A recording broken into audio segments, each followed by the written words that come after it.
Why are Briarhearts the best fighters? Well, they've got the reach.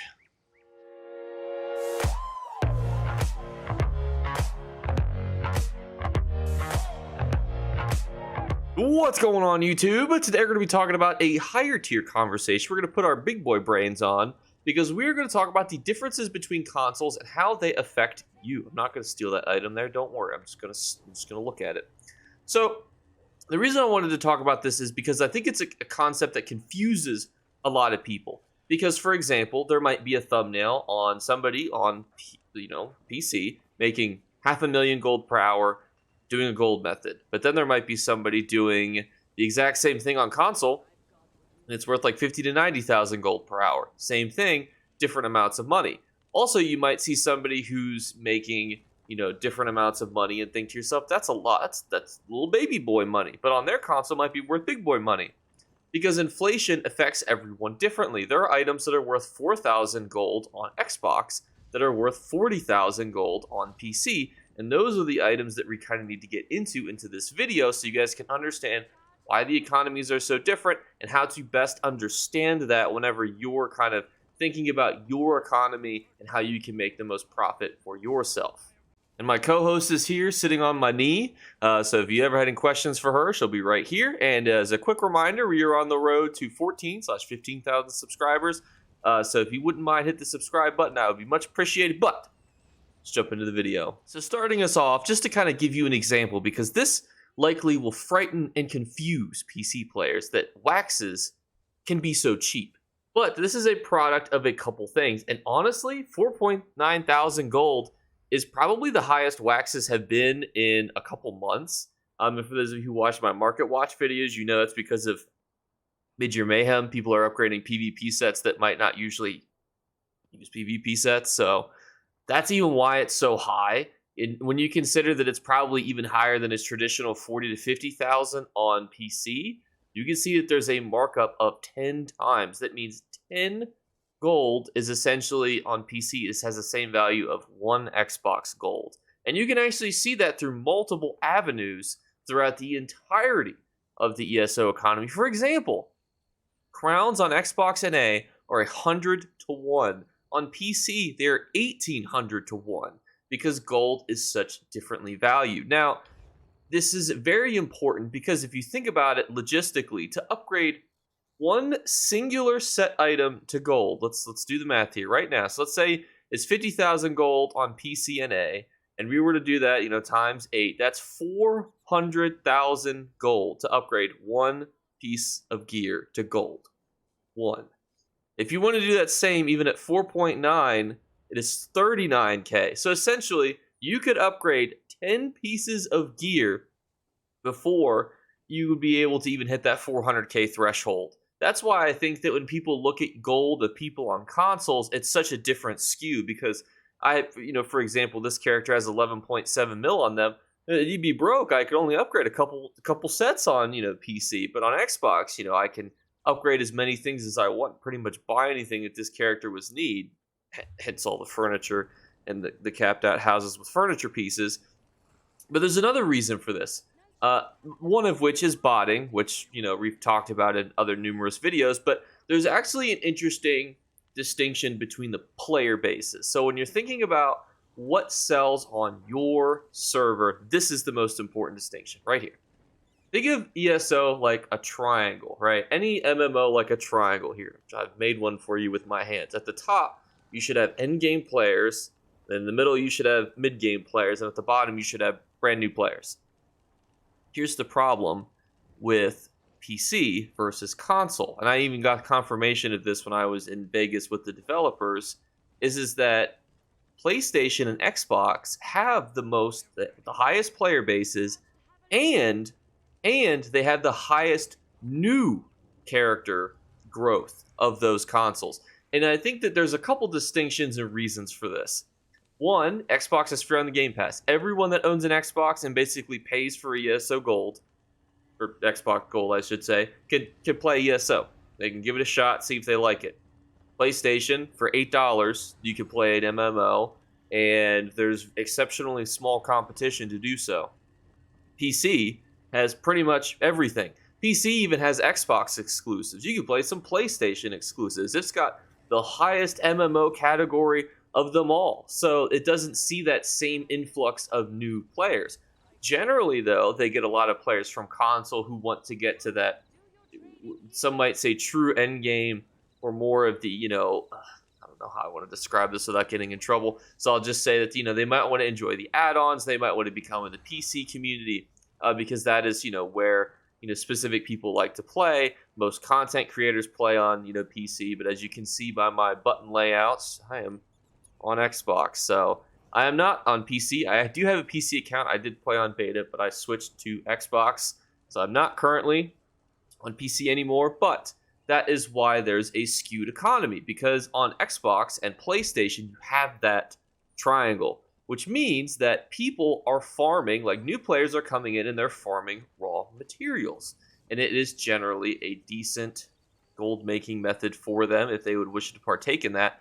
But because most of the players on PC are what I would consider moderate to endgame players, there's less resource farming in the traditional sense. There's less people fishing because the demand is much higher and the gold is much higher. More people have money on PC. They're less likely to be like, oh yeah, I'm going to go grind gold today, because they have so much gold that they don't really feel the need to grind it as much anymore, and they're not putting new items back into the economy. Think of it like potions. Every single time somebody does, end-game trials or 4-man content, they're just sucking up potions and that all costs ingredients. Well, at some point, somebody had to go out into the ESO world, into the ether, pick up those ingredients, and then those ingredients would get turned into those potions. And those potions get used very frequently. So when you have new players that are able to sell those re-ingredients, to those endgame players, that is a good kind of healthy cycle. But when there's not enough new players on your server pumping in those materials for those players, it could be a little bit of a sticky wicket, because then you're going to inflate those prices because less and less people want to farm Columbine. So Columbine is just going to go up and up in value as more people have gold, or people are farming gold, just because they have it, they are able to just toss it on these items. What's interesting, though, is when you look at ESO inflation, it's actually kind of leveled out in that a lot of the items don't seem to continue to go up in inflated values. And if you want to know why that is and why things have kind of stagnated a lot for specific items and don't kind of continue to gain, even though things like scrying, ornate gear, selling to, getting rid of your garbage to a merchant, that's essentially creating gold from nothing. There's no ESO Federal Reserve. But you know what there is, though, is there's the opposite of the ESO Federal Reserve.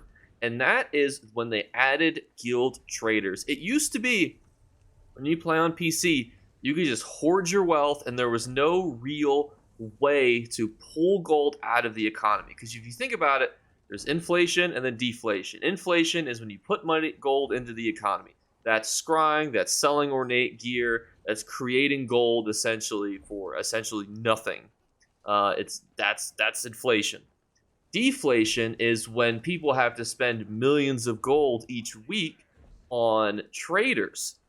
And where does that gold go? It gets burned, essentially. It is completely destroyed and removed from the economy. So adding guild traders has actually kind of worked to stop some of that inflation, which has been overall exceptionally healthy for the economies, because it's not that hard to farm gold on PC, especially if you're interested in farming raw materials, and it's not that hard to farm gold on console, especially if you're a brand new player as well. You can do different types of content, and that's always what I try to focus on in these videos, is what can you do as a newer player.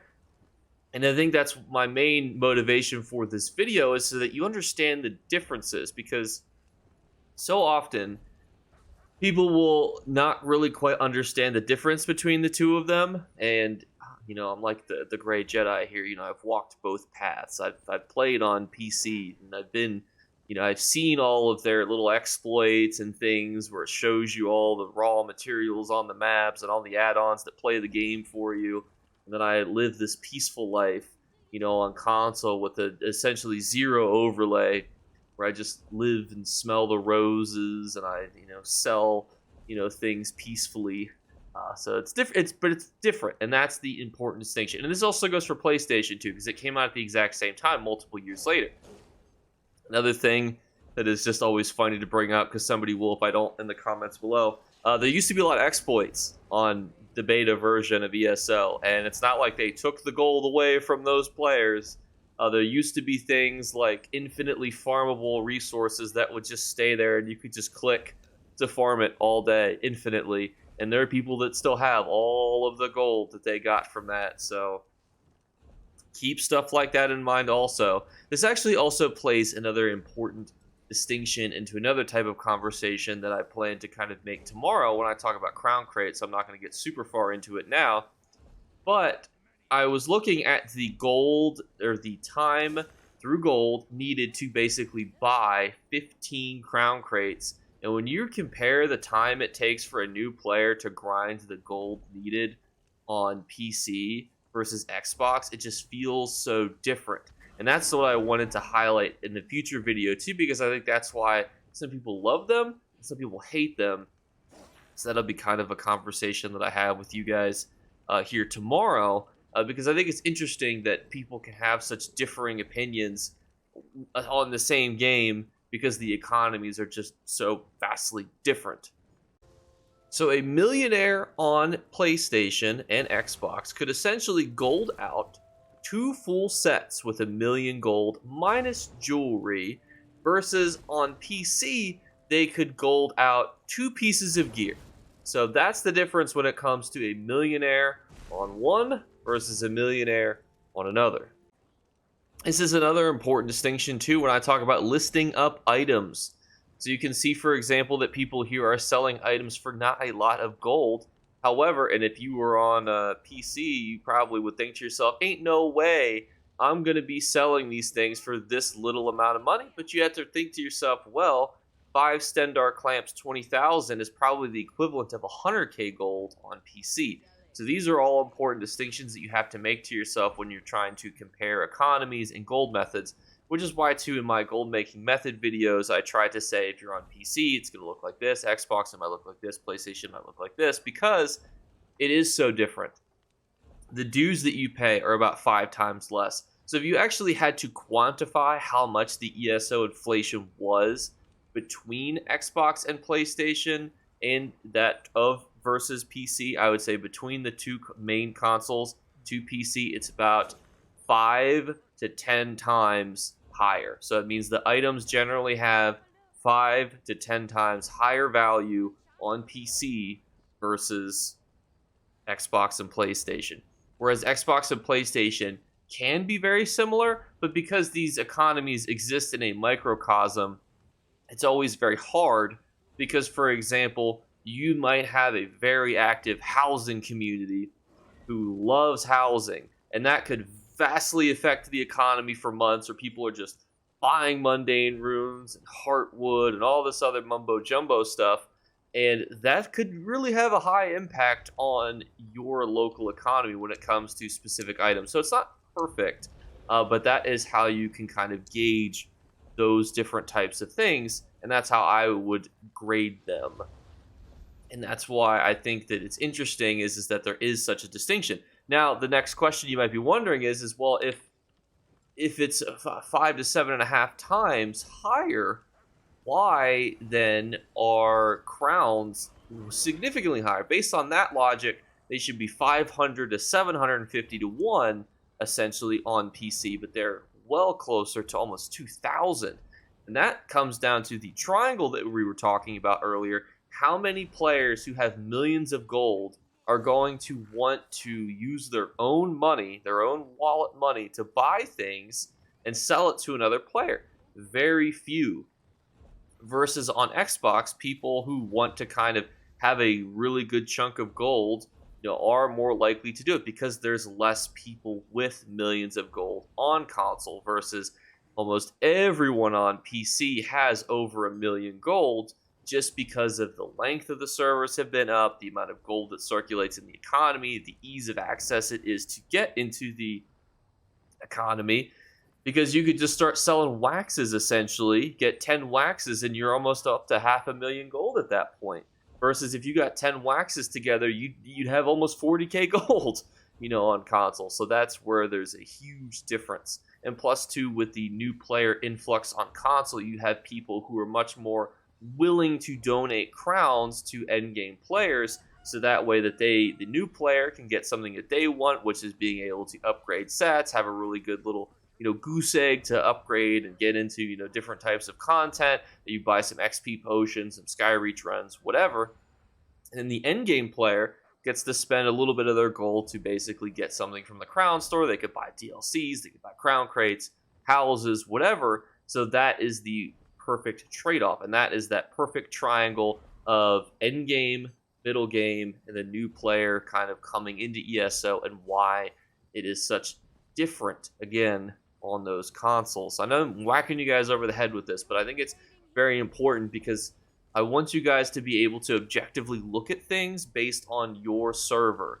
As a individual human who plays on the NA, EU, Xbox, PlayStation, PC, I want you to be able to watch every Elder Scrolls video of every content creator and look at what they're doing and be able to then translate it to what you could do, even if you don't play on the same thing that they do. So that's the main goal for this video, and I hope that I achieved that goal, because I know that this is such a really weirdly complicated kind of concept when it comes to economies and inflation, through people basically being able to get infinite gold through innate gear and scrying and sellables that can be sold to merchants.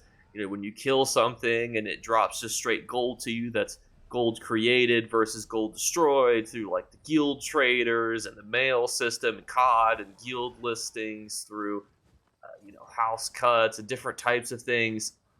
It's a very interesting concept that I hope was helpful in this video, and I do hope that you guys are able to start watching every single content creator's videos. If they're on PlayStation and they give you gold recommendations, I hope you're able to then take that to yourself if you do play on PC and go, oh yeah, well, for me to look like this and I could optimize it differently. And if you play on PC and then you're an Xbox player watching a content creator on PC, you're going to be able to then do all those little conversions around together also. So hope again that this was helpful. As a reminder, if you have questions, comments, concerns, ideas, put them in the comments below. We do 3 giveaway drawings at the first of every month. One is my favorite comment, which granted is objective. The second one is a random comment, which is totally not objective as long as it doesn't get deleted. And the third one is going to be, as always, a random subscriber. So by being subscribed and commenting, you're entered into the giveaway.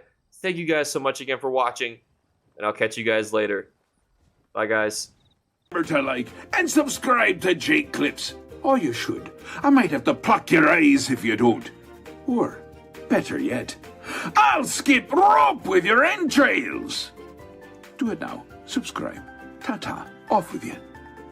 I love it when I see my analogies that I always think are stupid. But look, right there. There it is. Except if you want to see my flea market. You best believe I'm going to the damn flea market.